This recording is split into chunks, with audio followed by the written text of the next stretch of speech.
Hello बच्चों। तो आज से शुरू कर रहे हैं यूपी बोर्ड क्लास 10 की इंग्लिश ग्रामर और बुक है हमारी एक्सीलेंट जनरल इंग्लिश। इसके पहले मैंने आपको इस बुक का रिव्यू दिया था ना, बड़ी ही ज़बरदस्त बुक है। लेकिन मैं काफ़ी कंफ्यूज था। क्या कंफ्यूज था कि भाई क्या पढ़ाया जाए, आखिर इसमें ऐसा क्या है जहाँ से हम शुरुआत करें और सभी बच्चों को पढ़ने में इंटरेस्ट भी आए और उनके लिए इम्पोर्टेंट भी रहे। यहाँ तक कि यूपी बोर्ड के केवल क्लास 10th के बच्चों के लिए नहीं, आप किसी भी बोर्ड के हो या किसी भी क्लास के हो, अगर आप 6 to 12 के स्टूडेंट हो तो, या फिर किसी कम्पिटिटिव एग्ज़ाम की तैयारी कर रहे हो, तो ये आपके लिए बहुत ही इम्पोर्टेंट टॉपिक होने वाला है। तो हम आज शुरू करेंगे, क्योंकि यहाँ पर ग्रामर पोर्शन में तो काफ़ी सारी चीज़ें थी। ठीक है, यहाँ पर पार्ट्स ऑफ स्पीच है, सेंटेंसेस के बारे में है, लेकिन हम आज शुरू कर रहे हैं एक्टिव एंड पैसिव वॉइस। ठीक है, ये चैप्टर 10 है ग्रामर पोर्शन का, एक्टिव एंड पैसिव वॉइस। इसलिए शुरुआत में ही पढ़ा दे रहा हूँ ताकि साल भर में आप भूल ना पाओ और बीच बीच में आपको क्वेश्चंस मिलते रहेंगे। तो ये पेज नंबर 238 पे आता है। चलो भाई, तो हम लोग सॉल्व करते हैं। पहले तो हम समझते हैं इसके बेसिक कॉन्सेप्ट को। ठीक है, ये आ गया हमारा। और यहाँ पर क्या क्या दिया गया, देखो पहले तो हम बुक से पढ़ लेते हैं, बुक में क्या चीज़ें दी गई हैं, फिर मैं आपको अपने हिसाब से बताता हूँ कि क्या क्या चीज़ें आपको इसमें जाननी है। देखो, सबसे पहले तो ये हो गया कि अंग्रेजी भाषा में वॉइस दो प्रकार की होती है, लेकिन यार इन्होंने तो बताया ही नहीं कि ये एक्टिव वॉइस क्या है और ये पैसिव वॉइस क्या है ना। हो सकता है आगे बताएं ये, चलो फिर भी आगे हम देखते हैं कि एक्टिव वॉइस में जो होता है ना, ये मैं आपको पहले बता देता हूँ, बाकी जो बुक में होगा वो हम लोग बाद में देख लेंगे। एक्टिव वॉइस में देखो लिखा है Mohan writes a letter. Mohan subject है, राइट्स वर्ब है, और आ जो है आर्टिकल है, और लेटर जो है वो ऑब्जेक्ट है। ठीक है, अब यहाँ पर अगर हम देखें तो आ लेटर पूरा पूरा हमारा ऑब्जेक्ट बनता है। अब यहाँ पर देखें तो a letter is written by Mohan. तो यहाँ पर क्या हो गया भैया, यहाँ जो इसका ऑब्जेक्ट था वो इसका सब्जेक्ट हो गया, ये देख रहे हो। और जो यहाँ इसका सब्जेक्ट था एक्टिव में, वो पैसिव में आके इसका ऑब्जेक्ट हो गया। तो क्या समझे भाई, बहुत सीधी सी चीज़ है कि एक्टिव वॉइस में जो हमारा मेन होता है वो काम करने वाला जो भी है सब्जेक्ट, वो मेन होता है। वहीं पर पैसिव वॉइस में ऑब्जेक्ट हमारा मेन होता है। यानी इंपॉर्टेंस किसको देनी है, यहाँ पर बात निकलती है मोहन राइट्स अ लेटर, तो मोहन एक पत्र लिखता है। लेकिन यहाँ पर अगर हम देखें तो a letter is written by Mohan, तो एक पत्र मोहन के द्वारा लिखा जाता है।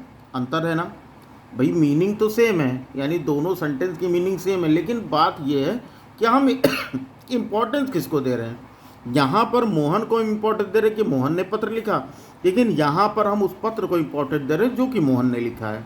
बात सेम है, यानी दोनों का अगर मीनिंग निकालें तो दोनों की मीनिंग समझने के हिसाब से सेम है, बस केवल लिखने का तरीका अलग है। आगे देखते हैं। ही किल्ड अ स्नेक, उसने एक सांप मारा। अ snake was killed by him, एक सांप उसके द्वारा मारा गया। अब देख रहे हो दोनों में क्या अंतर है भाई, मारा तो उसने ही है ना, मारा तो उसने ही है, बस यहाँ पर इंपॉर्टेंस उसको दी जा रही है और यहाँ पर स्नेक यानी सांप को दी जा रही है। बात खत्म। कैसे चेंज हो रहा है उसके रूल्स हम आगे समझेंगे और इसके एक्सरसाइज को भी करेंगे। आज इंट्रो क्लास है तो बहुत ध्यान से देखिएगा। बाकी जितने भी क्लासेज होंगी इसकी सारे के सारे लिंक आपको डिस्क्रिप्शन में मिल जाएंगे। लेकिन उसके पहले अगर अभी तक आपने वीडियो को लाइक नहीं किया तो लाइक कर देना, क्योंकि आपके लाइक करने से बाबू मुझे मोटिवेशन बहुत मिलता है, और जब मोटिवेशन में जानते हो आदमी काम कितना अच्छा और कितना ज़्यादा करता है। तो चलो भाई, जिन्होंने नहीं किया कर देना। बाकी आप किसी भी बोर्ड के हो, किसी भी क्लास के हो, चैनल को सब्सक्राइब कर बेल आइकन को प्रेस कर लीजिएगा। चलो यहाँ पर आते हैं। She will wash her cloth, वो अपने कपड़े धुलेगी। Her clothes will be washed by her. ठीक है, यानी उसके कपड़े उसके द्वारा धुले जाएंगे, मतलब धुलना कुल मिला के कपड़ा ही है, लेकिन यहाँ पर शी को इम्पोर्टेंस दी जा रही है, यहाँ पर हर क्लोथ्स को इम्पोर्टेंस दी जा रही है। आई एम ईटिंग फ्रूट्स, मैं फ्रूट्स खा रहा हूँ, मैं फल खा रहा हूँ। Fruits are being eaten by me, ठीक है, फल मेरे द्वारा खाए जा रहे हैं। क्या अंतर भैया, खाया तो फल ही जा रहा है, ऐसा तो नहीं कि मैं खाया जा रहा हूँ। ठीक है, यानी अब मीनिंग तो चेंज नहीं हो जाती, ये तो नहीं कह देते हो कि भैया फल मुझे खा रहा है, अंतर तो नहीं होगा भैया। आई एम ईटिंग फ्रूट्स, मैं फल खा रहा हूँ, या fruits are being eaten by me, या फ्रूट्स मेरे द्वारा खाए जा रहे हैं, बात दोनों में सेम है, बस इसमें आई को इम्पोर्टेंस दिया जा रहा है, इसमें फ्रूट्स को इम्पोर्टेंस दिया जा रहा है। क्लियर हो रही है बात। ओपन द बुक, किताब खोलो। Let the book be open, ठीक है, तो आओ किताब खोला जाए। क्या अंतर है भाई, किताब खोलने की बात की जा रही है, बात आ गई समझ में। Active voice passive voice clear होगी ना, रूल हम आगे पढ़ेंगे। अभी देखते हैं इसमें स्तंभ ए के वाक्य एक्टिव वॉइस में, मतलब ये वाला जो हमारा है ये एक्टिव वॉइस में है। इसमें कर्ता स्वयं कार्य करता है, यानी जो सब्जेक्ट है वही काम कर रहा है। एक्टिव वॉइस में कर्ता को प्रधानता दी जाती है। अभी मैंने यही बताया था कि एक्टिव वॉइस में सब्जेक्ट जो होता है वो मेन होता है, जबकि स्तंभ बी में वाक्य पैसिव वॉइस में, ये वाला पैसिव वॉइस में है। और इसमें यह विदित होता है कि कार्य किसके द्वारा किया जाता है, पैसिव वॉइस में कर्म को प्रधानता दी जाती है। मतलब ये तो क्लियर है, काम जो कर रहा है वही करेगा, चाहे वो एक्टिव वॉइस हो चाहे वो पैसिव वॉइस हो। बस एक इंपॉर्टेंस किसको देनी है, एक्टिव वॉइस में सब्जेक्ट को इंपॉर्टेंस देनी है, पैसिव वॉइस में ऑब्जेक्ट को देना है, बस। बाकी आपको ज़्यादा कुछ दिमाग नहीं लगाना है। यहाँ पर आता है एक्टिव वॉइस में 12 टेंसेस होते हैं, यानी कुल मिला के जितने टेंस होते हैं 12, present tense, past tense, future tense और सबके 4-4 सब टाइप, है ना, तो 12 तो हो गए। लेकिन पैसिव वॉइस में केवल 8 टेंस की ही वाक्यों, पैसिव वॉइस केवल 8 टेंसेस की बनाई जाती हैं। अब ये देखो आपका काम आसान हो गया, 4 आपके लिए बच गए। वो 4 कौन से हैं हम लोग आगे डिस्कस करेंगे, अभी बता दूंगा तो सारा मज़ा ख़राब हो जाएगा। वो हम लोग जैसे जैसे धीरे धीरे पढ़ते रहेंगे वैसे हम चीज़ों को समझते रहेंगे। आते हैं सबसे पहले, एक्टिव से पैसिव बनाते समय ऑब्जेक्ट को सब्जेक्ट और सब्जेक्ट को ऑब्जेक्ट के स्थान पर ले आते हैं तथा ऑब्जेक्ट के पहले प्रायः बाय लगा देते हैं। अब यहाँ पर लिखा प्रायः, इस बात पर ध्यान देना, ठीक है। यानी हर बार हम बाय का यूज नहीं करते, कभी कभी कुछ और भी यूज करते हैं। वो कब करते हैं वो हम लोग आगे पढ़ेंगे, लेकिन अभी जो शुरुआत है आप इतना जान लो कि ऑब्जेक्ट के पहले सब्जेक्ट को ऑब्जेक्ट बनाओगे और ऑब्जेक्ट को सब्जेक्ट बनाओगे। कैसे चेंज करेंगे वो भी आगे दिया गया है। अब देखो, जैसे एक्टिव दिया गया the police man has caught the thief, the police man has caught the thief, ये हमारा एक्टिव वॉइस है। अगर हम इसका पैसिव वॉइस देखें तो यहाँ पर दिया गया the thief has been caught by the policeman. अब देखो सारी चीज़ समझ लो, द पुलिस मैन यहाँ सब्जेक्ट था, यहाँ ऑब्जेक्ट हो गया। द थीफ यहाँ ऑब्जेक्ट था, यहाँ सब्जेक्ट हो गया। ऑब्जेक्ट के पहले बाय लगा है, इतनी बात समझ लो। टेंस वगैरह कैसे चेंज करना हम बाद में पढ़ेंगे। ये बात क्लियर हो गई ना कि सब्जेक्ट को ऑब्जेक्ट और ऑब्जेक्ट को सब्जेक्ट बनाते हैं और ऑब्जेक्ट के पहले पैसिव वॉइस में बाय का यूज करते हैं। मतलब हर बार नहीं करेंगे, लेकिन अभी के लिए इतना ही जानो, जब शुरुआत कर रहे हैं हम तो इतना जान लो कि हम बाय का यूज करना है। अब हम देखते हैं कि पहले वाक्य में पुलिसमैन सब्जेक्ट है और थीप ऑब्जेक्ट है, लेकिन दूसरे वाक्य में थीप को सब्जेक्ट और पुलिसमैन को बाई प्रीपोजिशन का ऑब्जेक्ट बना दिया गया। ये मैंने बात आपको बता दी पहले से ही। अब देखो दूसरा रूल क्या दिया गया कि दिए हुए वर्ब का पास्ट पार्टिसिपल बनाकर उसके पहले उसी टेंस का वर्ब टू बी। देखो अगर पास्ट कोई भी वर्ब है तो उस वर्ब का पास्ट पार्टिसिपल बनाना है, यानी कि वर्ब की थर्ड फॉर्म लगानी है। इस बात को याद रखिएगा, पास्ट पार्टिसिपल का मतलब वर्ब की थर्ड फॉर्म, और उसी टेंस का वर्ब, मतलब जिस टेंस का है। जैसे मान लो प्रेजेंट इंडेफिनिट टेंस का है तो प्रेजेंट टेंस है तो प्रेजेंट टेंस का इज एम आर हो जाता है। ये बात आ गई समझ में, आगे अभी देखेंगे, ठीक है। तो यहाँ पर am, is, are, was, were, be, been, being, इसका रूप लगा दिया जाता है जैसा कि नीचे बताया गया। देखो कैसे बताया गया, जैसे प्रेजेंट टेंस है तो यहाँ पर अगर एम है तो जो प्रेजेंट इंडेफिनिट होता है उसमें एम का यूज करते हैं। प्रेजेंट कॉन्टीन्यूअस टेंस में एम बीइंग का, और प्रेजेंट परफेक्ट टेंस में हैज बीन का। प्रेजेंट परफेक्ट कॉन्टीन्यूअस टेंस का पैसिव वॉइस नहीं बनता। देखो ये 4 हो गए हमारे, ये 4 नहीं बनते, और यहाँ एक बीच में खाली है, इसका नहीं बनता। अब देखते हैं फिर पास्ट में क्या हो गया हमारा। देखो ये एम, इज, आर का यूज करते हैं present indefinite continuous tense, present definite में। प्रेजेंट कॉन्टीन्यूअस टेंस में आई एम बीइंग, ये पैसिव वॉइस की बात हो रही है, इज बीइंग, आर बीइंग का यूज करते हैं। वहीं परफेक्ट प्रेजेंट परफेक्ट टेंस में हैज़ बीन और हैव बीन का यूज करेंगे। मतलब सारी चीज़ें यहीं क्लियर हो जानी है।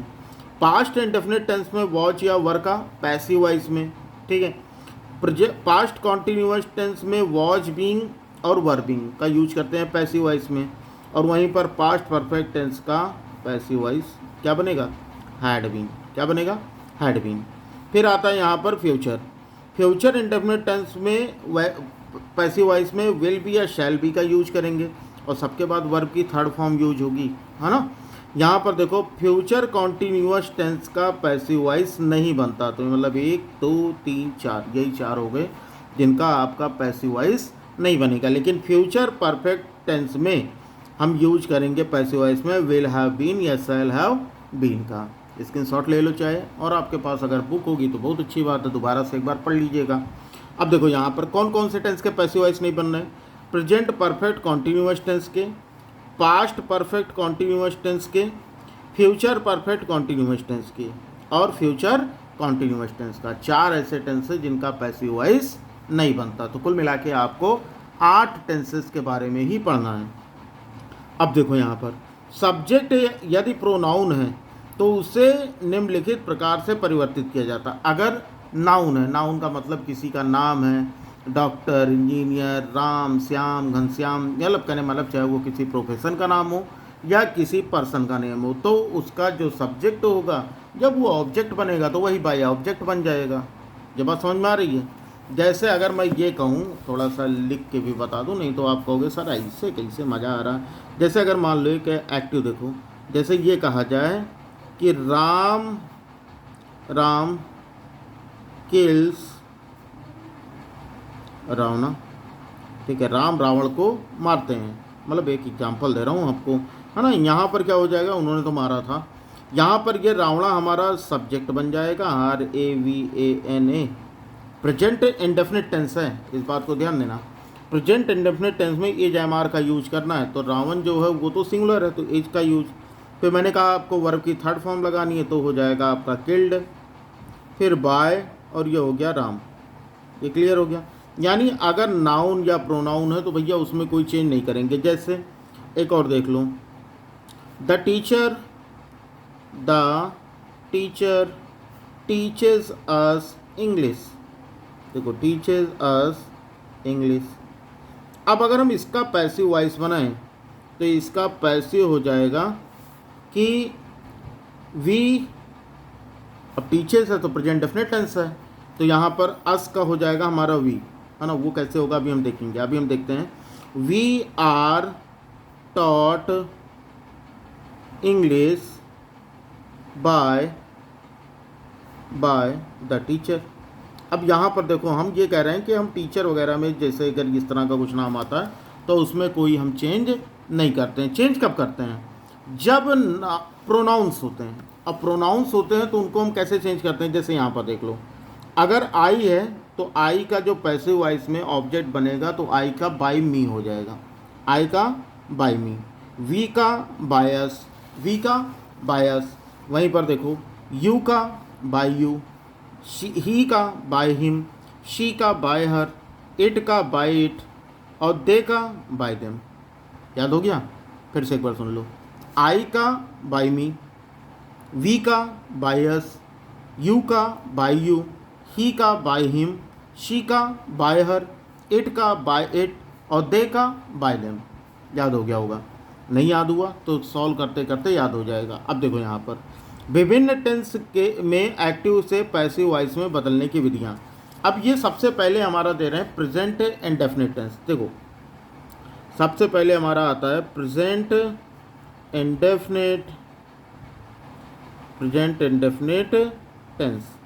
ये क्या है बाबू, कैसे होता है? देखो, present indefinite tense, present indefinite tense में जो हमारा अफर्मेटिव का एक्टिव वॉइस होता है, कई तरह के होते हैं ना, जैसे हमारे पास कई यहाँ ये आप काटते हैं तो फिर लिखते हैं सबसे पहले अफर्मेटिव। बहुत ध्यान से देखना, अगर अफर्मेटिव सेंटेंसेस हैं तो उनका जो पैसिव वॉइस बनेगा, पहले तो जान लो एक्टिव वॉइस क्या होता है। एक्टिव वॉइस होता है सब्जेक्ट, ठीक है, सब्जेक्ट के साथ वर्ब की फर्स्ट फॉर्म में, वर्ब की फर्स्ट फॉर्म या वर्ब की फर्स्ट फॉर्म में एस या ES, और साथ में लगता है हमारा ऑब्जेक्ट। ये तो पता ना है आपको कि अगर सब्जेक्ट हमारा सिंगुलर है तो वहाँ पर वर्ब की फर्स्ट फॉर्म में एस या ES लगेगा, और सब्जेक्ट अगर हमारा प्लूरल है तो वहाँ पर वर्ब की फर्स्ट फॉर्म लगेगी। वो मैं आगे आपको बताता रहूँगा।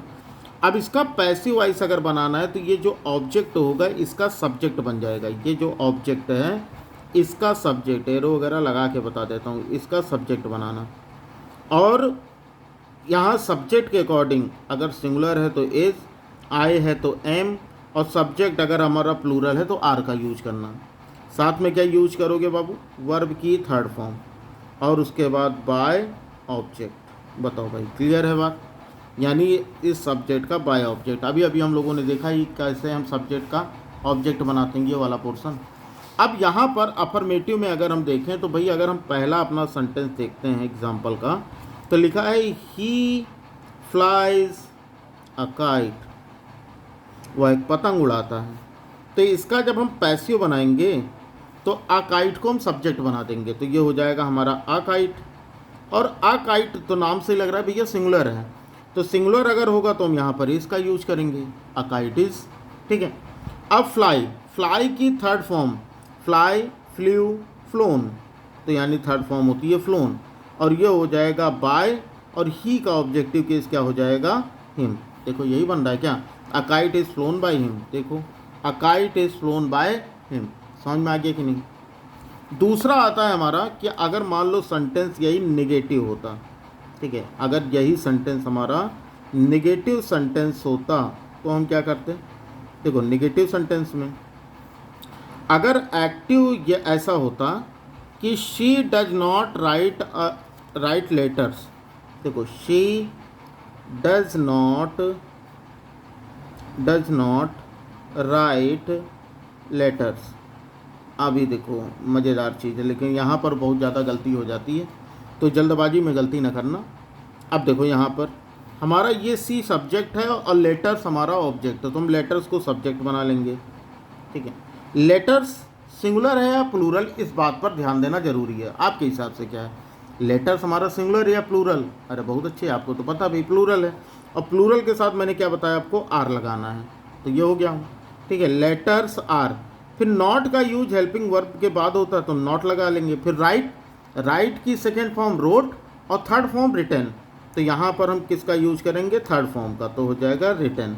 फिर बाय लगाओगे, और शी का ऑब्जेक्टिव केस देख लेना यहाँ से, शी का ऑब्जेक्टिव केस बाय हर, तो यहाँ हो जाएगा हमारा बाय हर। तो इसका मतलब she does not write letters का पैसिव वॉइस होगा, letters are not written by her. बताओ भाई समझ में आ गया ना। तो लाइक क्यों नहीं करते हो बाबू, लाइक तो कर दो, है ना। इतने दिनों से पढ़ा रहा हूँ लेकिन आप लोग वीडियो लाइक नहीं करते हो। सारी चीज़ें कोशिश कर रहा हूँ कि धीरे धीरे आपकी सारी चीज़ें शुरू कर दी जाएँ। चलो फिलहाल हम तीसरा सेंटेंस देखते हैं। ये दिया गया do you read the newspaper. चलो यहाँ पर ये हमारा इंट्रोगेटिव है। क्या है, इंट्रोगेटिव सेंटेंसेस। अब देखो इंट्रोगेटिव में क्या करना है हमको, इंट्रोगेटिव हमारा कुछ ऐसा होता है, एक्टिव वॉइस देखो, ये होता है हमारा सब्जेक्ट प्लस, और ध्यान देना सब्जेक्ट प्लस क्या हो जाएगा, सब्जेक्ट से शुरू होता नहीं, हेल्पिंग वर्ब। ये देखो थोड़ी सी गलती, मैं ये वाला सेंटेंस देख रहा हूँ, तो यहाँ पर सबसे पहले लग जाता है डू या फिर डस का यूज, ये हो जाता है। उसके बाद जाता है सब्जेक्ट, उसके बाद हो जाता है वर्ब की फर्स्ट फॉर्म, फिर हो जाता है हमारा ऑब्जेक्ट। ठीक है, ये हमारा हो गया एक्टिव वॉइस। अब इसका अगर हमें पैसिव बनाना है तो पैसिव बनाने के लिए क्या करेंगे भाई, हम यूज करेंगे सबसे पहले इज, एम या फिर आर का। अब पूछो ये किसके अकॉर्डिंग होगा, ये बाबू इस ऑब्जेक्ट के अकॉर्डिंग होगा जिसको हमको बनाना है सब्जेक्ट। ठीक है, प्लस अब यहाँ पर वर्ब की फर्स्ट फॉर्म है तो वर्ब की थर्ड फॉर्म हो जाएगा, और प्लस फिर लास्ट में हमारा लग जाएगा बाय ऑब्जेक्ट और क्वेश्चन मार्क। क्वेश्चन मार्क ध्यान दीजिएगा क्योंकि पंक्चुएशन भी आपके सिलेबस का एक इम्पॉर्टेंट टॉपिक है, वो भी आगे हम पढ़ाएंगे कि कैसे होगा। अब देखते हैं इसके क्या दिया गया एग्जाम्पल। ठीक है, इसका एग्जाम्पल दिया गया है do you read the newspaper. चलो भाई, do you read the news paper, क्या तुम न्यूज़पेपर पढ़ते हो। अब इसका अगर हमें पैसिव बनाना है तो इसका पैसिव हो जाएगा, देखो सबसे पहले जा मार का यूज करेंगे, लेकिन किसके अकॉर्डिंग, द न्यूज़पेपर के। तो न्यूज़पेपर तो सिंगुलर होता है, तो हो जाएगा इज़, फिर आ जाएगा सब्जेक्ट द न्यूज़, पेन चलना बंद हो गया, द न्यूज़ पेपर। ठीक, फिर वर्ब की थर्ड फॉर्म, तो रीड की थर्ड फॉर्म रीड की होती है, रीड, रेड, रीड। ठीक है, और फिर हो गया बाय, और यू का हो जाएगा यू, और फिर क्वेश्चन मार्क लगा देना, हो गया हमारा काम। बताओ समझ में आया है, बहुत ही आसान। नहीं समझ में आएगा दोबारा से वीडियो देख लेना, डेफिनेटली आपको समझ में आ जाएगा। चलो अगला देखते हैं। अगला दिया गया है does Mohan not eat rice. अब देखो ये निगेटिव, इंट्रोगेटिव का निगेटिव है, ये इस पे भी ध्यान दे देते हैं। Does Mohan not eat rice, not eat rice, और फिर क्वेश्चन मार्क। अब देखो इसका पैसिव वॉइस, सबसे पहले डज की जगह पर इज ए मार्क लगाना है, किसके अकॉर्डिंग, राइस के अकॉर्डिंग। राइस क्या है, एक मटेरियल नाउन है, अनकाउंटेबल नाउन, तो इसके साथ इज का यूज होगा, तो हो जाएगा एज। फिर राइस को हम सब्जेक्ट बनाएंगे, ठीक, एज राइस हो गया। फिर नॉट, क्योंकि सब्जेक्ट के बाद नॉट लगा तो इसमें ये सब्जेक्ट हो गया नॉट। ईट की थर्ड फॉर्म ईटन, और मोहन का हो जाएगा बाय मोहन। ये मैंने आपको सबसे पहले ही बताया था कि बाबू नाउन को हम चेंज किसी में नहीं करते, जो भी रहता है उसी में लिख देते हैं। तो यहाँ पर हमारा देखो is rice not eaten by Mohan हो गया हमारा। बताओ समझ में आया। एक और ख़ास तरह का इंट्रोगेटिव सेंटेंस होता है जिसको हम बोलते हैं डिस्क्रिप्टिव, है ना। अगर आप उसके बारे में पढ़े हो, अगर आप टेंस पढ़े होगे 6, 7, 8, 9 में, तो या अगर आप अभी हो और आपने डेफिनेटली आपने जूनियर क्लासेज में टेंस के बारे में पढ़ा होगा, तो एक दूसरी तरह का एक्टिव वॉइस होता है जिसमें हम लोग यूज करते हैं WH वर्ड्स का। जैसे मान लेते हैं कि कोई भी क्वेश्चन वर्ड आ जाए ना, क्वेश्चन वर्ड आ गया, यानी what, when, where, why, who, है ना, इस तरह से कुछ। तो क्वेश्चन वर्ड आ गया, उसके बाद फिर हमारा हेल्पिंग वर्ब आएगा, क्या आएगा, डू या डज, ठीक है, प्लस सब्जेक्ट प्लस वर्ब की फर्स्ट फॉर्म और साथ में ऑब्जेक्ट। अगर ऐसा कुछ हमारा एक्टिव वॉइस बने, तो इसका पैसिव वॉइस कैसे बनाओगे। तो क्वेश्चन वर्ड जहाँ लगा है ना वहीं लगा रहने देना, क्वेश्चन वर्ड जहाँ भी लगा है वहीं लगा रहने देना। फिर यहाँ पर सब्जेक्ट के अकॉर्डिंग इज, एम या फिर आर का यूज कर लेना। कौन सा सब्जेक्ट, इस ऑब्जेक्ट के, क्योंकि इसी ऑब्जेक्ट को तो यहाँ सब्जेक्ट बनाओगे, ठीक है। प्लस वर्ब की फर्स्ट फॉर्म है तो यहाँ पर वर्ब की थर्ड फॉर्म हो जाएगी, और प्लस ये जो सब्जेक्ट था इसका हो जाएगा बाय ऑब्जेक्ट। बस हो गया हमारा काम। बस यही आपको रूल फॉलो करना है। समझ में आ गया। अब देखो, जैसे अगर मान लो कि हमको दिया गया कि एक्टिव दिया गया यहाँ पर कि why do you beat your servant, why do you beat your servant. अब देखो इसका पैसिव वॉइस क्या बनेगा, यहाँ पर जो क्वेश्चन वर्ड लगा इसको वहीं लगा रहने दो वाई, ठीक। अब यहाँ पर इज एम आर का यूज करना है इसके अकॉर्डिंग। योर सर्वेंट सिंगुलर है तो इज हो जाएगा, योर सब्जेक्ट, सर्वेंट को हम सब्जेक्ट बनाएंगे तो हो जाएगा योर सर्वेंट, ठीक, योर सर्वेंट। फिर वाई इज़ योर सर्वेंट, फिर बीट लगाएंगे, बीट की थर्ड फॉर्म तो हो जाएगा बीटन, और बाय यू का ऑब्जेक्टिव केस क्या हो जाएगा, यू। बन गया हमारा पैसिव वॉइस। आसान है, बहुत ही आसान है। एक खास टाइप का होता है जिसमें हु वाला आता है, ये वाला समझ लो। जैसे लिखा है हु मेक्स अ नॉइज, देखो हु मेक्स अ नॉइज। यहाँ पर एक बात आती है कि बाबू हम सब्जेक्ट को ऑब्जेक्ट में और ऑब्जेक्ट को सब्जेक्ट में बदलते हैं, यही तो पढ़ते आए हैं कि सब्जेक्ट को ऑब्जेक्ट, लेकिन हु मेक्स नॉइज, शोर कौन मचाता है, यहाँ तो सब्जेक्ट ही नहीं है, यहाँ तो सब्जेक्ट ही नहीं। अगर सब्जेक्ट नहीं होगा तो हम उसका पैसिव वॉइस कैसे बनाएंगे। तो देखो जो ये हु है इसको हम पहले कन्वर्ट कर देंगे पैसिव वॉइस बनाने के लिए बाय होम में, ठीक है, बाय होम। बाकी जो पूरा प्रोसेस था पूरा वही करोगे, बाय होम, फिर हो जाएगा सिंगुलर है तो हो जाएगा इज, फिर हो जाएगा अनवाइज, यहाँ पर अनवाइज के हिसाब से आप गिज का यूज किए हो, और मेक के थर्ड फॉर्म हो जाएगा मेड। तो बन गया by whom is a noise made. अब देखो यहाँ पर हु मेक्स अ नॉइज, शोर कौन मचाता है, by whom is a noise made, मतलब शोर किसके द्वारा मचाया जाता है।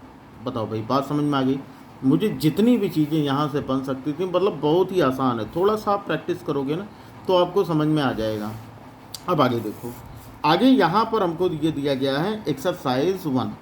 अब एक्सरसाइज 1 में यहाँ पर जो भी रूल दिया था मैंने आपको सारे रूल बता दिए हैं, लेकिन यहाँ पर क्या दिया गया, एक्टिव वॉइस के अफर्मेटिव वाक्यों में मुख्य क्रिया की फर्स्ट फॉर्म आती है, कर्ता के एक वचन होने पर उसमें एस या ईएस लग जाता है, ये एक्टिव वॉइस का रूल है।